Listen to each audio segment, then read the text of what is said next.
नमस्कार दोस्तों, राधे राधे।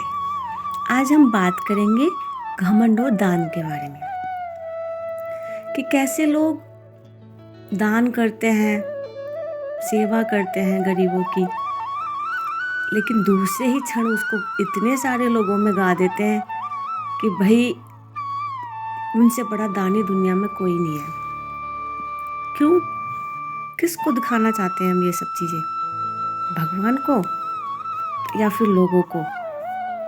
कई बार तो ऐसा लगता है कि हम ये चीज़ें भगवान के लिए नहीं, खुद के सम्मान को पाने के लिए करते हैं कि लोग हमारा वाह वाह करें, हमारा मान सम्मान करें। अरे ये बहुत पूजा पाठ वाले हैं, अरे ये बहुत दान पुण्य करते हैं। इसको दान नहीं कहते, इसको अभिमान कहते हैं। इसी से संबंधित मैं 2 लाइन गाना चाहूँगी। अगर पसंद आए तो प्लीज़ कमेंट ज़रूर करना। मेरे गुरुजी कहते हैं, जो भी भला बुरा है मेरे राम जानते हैं। जो भी भला बुरा है मेरे राम जानते हैं। बंदे के दिल में क्या है श्री राम जानते हैं। बंदे के दिल में क्या है श्री राम जानते हैं। कहानी शुरू करते हैं। कहानी उस टाइम की है जब महाभारत का युद्ध चल रहा था। अर्जुन श्री कृष्ण से पूछते हैं कि हे माधव, दान तो मैं भी बहुत करता हूँ, परंतु सभी लोग कर्ण को ही सबसे बड़ा दानी क्यों कहते हैं?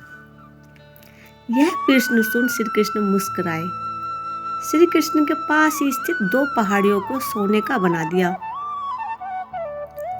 इसके बाद वह अर्जुन से बोले, हे अर्जुन, इन दोनों सोने की पहाड़ियों को तुम गांव वालों में बांट दो। अर्जुन ने सभी गांव वालों को बुलाया और सोना बांटना शुरू कर दिया। अपने कुछ सहभागी लगाए सेवा बांटने के लिए, लोगों में बांटने के लिए, खुद भी लगा और सोना बांटना शुरू कर दिया। जो व्यक्ति जितना सोना मांगता, अर्जुन पहाड़ी में से उतना सोना तोड़कर उनको दे देते। लगातार सोना बांटते रहने से उनमें धीरे धीरे अहंकार आ गया कि मैं सोना बांट रहा हूँ, मैं स्वामी हूँ। इसके साथ ही वह थकने भी लगे। जब थकान बहुत बढ़ गई और काम जारी रखना भी अर्जुन के लिए बहुत मुश्किल हो गया था, तो उन्होंने श्री कृष्ण से कहा कि अब मुझसे ये काम और नहीं होगा। इसके बाद श्री कृष्ण ने कर्ण को बुलाया। उन्होंने कर्ण से कहा कि इन दोनों पहाड़ियों का सोना इन गांव वालों में बांट दो। कर्ण ने गांव वालों को बुलाया और उनसे कहा, यह सारा सोना आप लोगों का है, जिसको जितना चाहिए यहाँ से ले जाएं।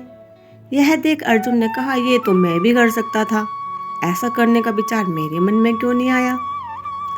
तब श्री कृष्ण बोले, तुम्हें सोने से मोह हो गया था, तुम खुद को स्वामी मानने लगे थे।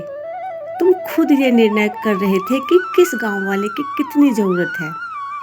तुमने ये नहीं सोचा कि मुझे उनकी ज़रूरतों के बारे में क्या पता होगा, तो मुझे उनसे पूछ लेना चाहिए कि तुम्हारी क्या ज़रूरत है। लेकिन ये निर्णय भी तुम खुद ही कर रहे थे कि उनको कितनी ज़रूरत है। तुम में दाता होने का भाव आ गया था। दूसरी तरफ कर्ण ने ऐसा नहीं किया।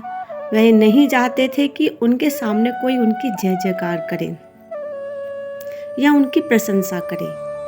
दान देने के बदले में धन्यवाद की उम्मीद करना ही उपहार का सौदा कहलाता है। बिना किसी उम्मीद के या आशा के दान करना चाहिए, ताकि यह हमारा सत्कर्म हो, ना कि हमारा अहंकार। क्योंकि आप किस भाव से कर रहे हो, ये भगवान देख रहा है। अब चाहे लोगों में कितना भी बताओ, कितने भी लोगों में अपनी चर्चा करो कि मैं ये करती हूँ, मैं ये पूजा करती हूँ, मैं इतनी पूजा पाठ करती हूँ, कि भगवान मुझे साक्षात दिखाई देते हैं, भगवान मेरे स्वप्न में आते हैं। मुझे बहुत कृपा है भगवान की, मैं तो यहाँ पे ये करता हूँ वो करता हूँ। किसको बता रहे हो आप? फिर तो आप भगवान की सेवा नहीं, शायद लोगों से सम्मान पाने के लिए सब करते हो। जैसे ये 2 लाइनें बताती हैं, आता कहाँ से कोई, जाता कहाँ है कोई, आता कहाँ से कोई, जाता कहाँ है कोई। कोई नहीं जानता कि कहाँ से आते हैं हम, कहाँ जाते हैं, लेकिन युग युग से इस गति को मेरी राम जानते हैं, युग युग से इस गति को मेरी राम जानते हैं। जो भी भला बुरा है मेरे राम जानते हैं। अगर पसंद आए तो कमेंट जरूर करना। जय श्री कृष्ण, राधे राधे।